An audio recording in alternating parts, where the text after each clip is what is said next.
បងប្អូនទាំងអស់គ្នាថ្ងៃនេះខ្ញុំនាំបងប្អូនទាំងអស់គ្នាទៅមើលត្រីនៅវត្តចំពុះក្អែកតោះធ្វើដំណើរទៅទាំងអស់គ្នា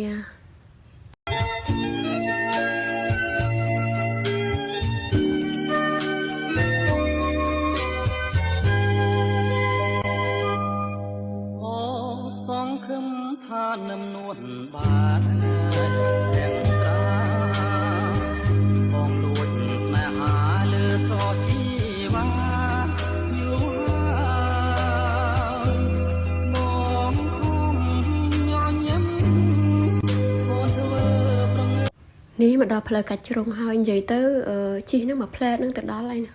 ហើយសំខាន់ទេសភាពតាមផ្លូវហ្នឹងគឺស្អាតហ្មងលក្ខណៈថាស្ងប់ស្ងាត់ធម្មជាតិខៀវស្រងាត់ហើយនិយាយទៅក្នុងវត្តស្ងប់ស្ងាត់ល្អហ្មងនិយាយទៅធ្វើឲ្យយើងដូចប្លែកភ្នែកសប្បាយចិត្តរួងអើយអាភពម្លេះទេឬមួយបងគ្មានភពវាសនានឹងស្រីទើបអូនគ្មានក្តីប្រណីនេះទៅដល់ហើយឥឡូវនេះដល់កន្លែងគេឈប់ឲ្យចំណីត្រីហើយត្រីច្រើនខ្លាំងមែនទែនហើយបើសិនជាយើងមើលនឹងភ្នែកទៅទេយើងកុំមើលតាមទូរស័ព្ទគឺធំតែពេលយើងថតវាមើលទៅរៀងតូចតិចហើយបើយើងទៅមើលខាងក្រៅវិញគឺសប្បាយខ្លាំងណាស់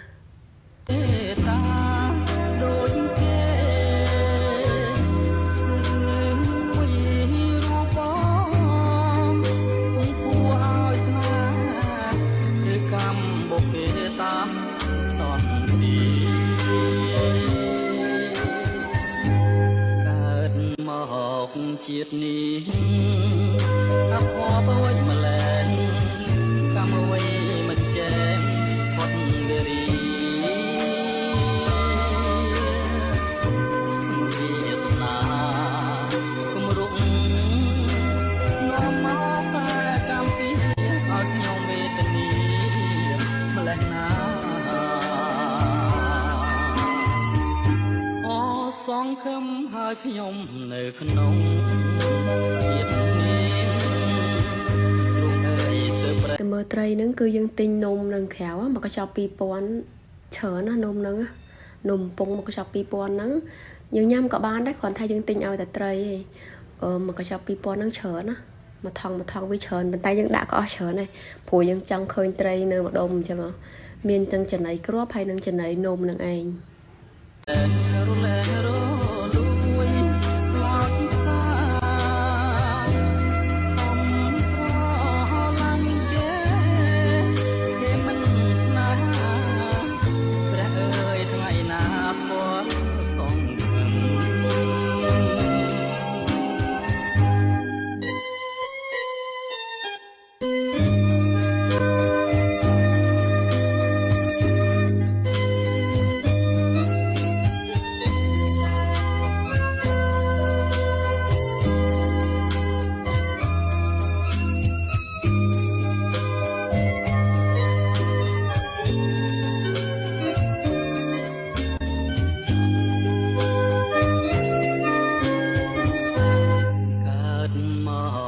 ជាតិនេះអភ័ព្វឲ្យម្លែងកម្មអ្វីមិនចេះផុតវារី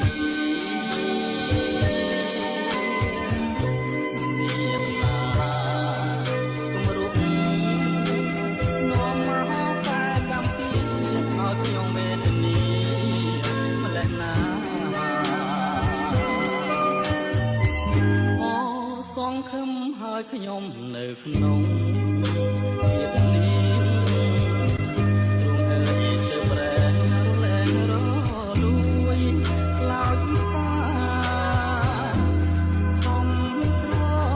ឡាញ់គេមិនណាព្រះអើយថ្ងៃណាស្គាល់សង្ឃឹម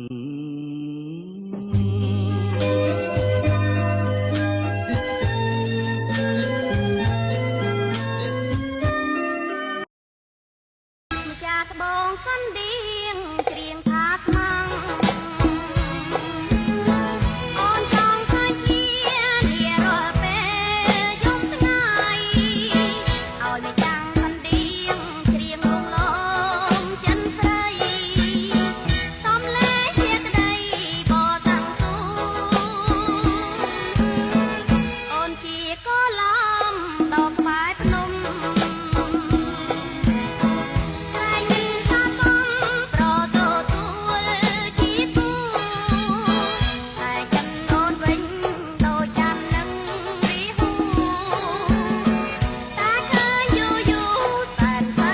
បន្តដំណើរទៅមួយចំហៀងទៀតមានន័យថាមាន2កន្លែងមិញហ្នឹងគឺកន្លែងចិញ្ចឹមត្រីប្រាហ្នឹងណាកន្លែងគេប្រឡែងត្រីហ្នឹងហើយខាងនេះគឺត្រីក្រហមត្រីដែងត្រីផ្ទក់និយាយទៅស្រះខាងនេះគឺត្រីចម្រុះតែត្រីខាងនេះវាអត់សូវចេញមកដោយសារតែយើងទៅបោះចិត្តហ្នឹងអញ្ចឹងវាអត់សូវចេញមកយើងឃើញទេវាមើលទៅបានតែពីឆ្ងាយអញ្ចឹងណាវាអត់ចិត្តស្រួលមើលដូចតែត្រីមុនទេ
ទស្សនាទាំងអស់គ្នា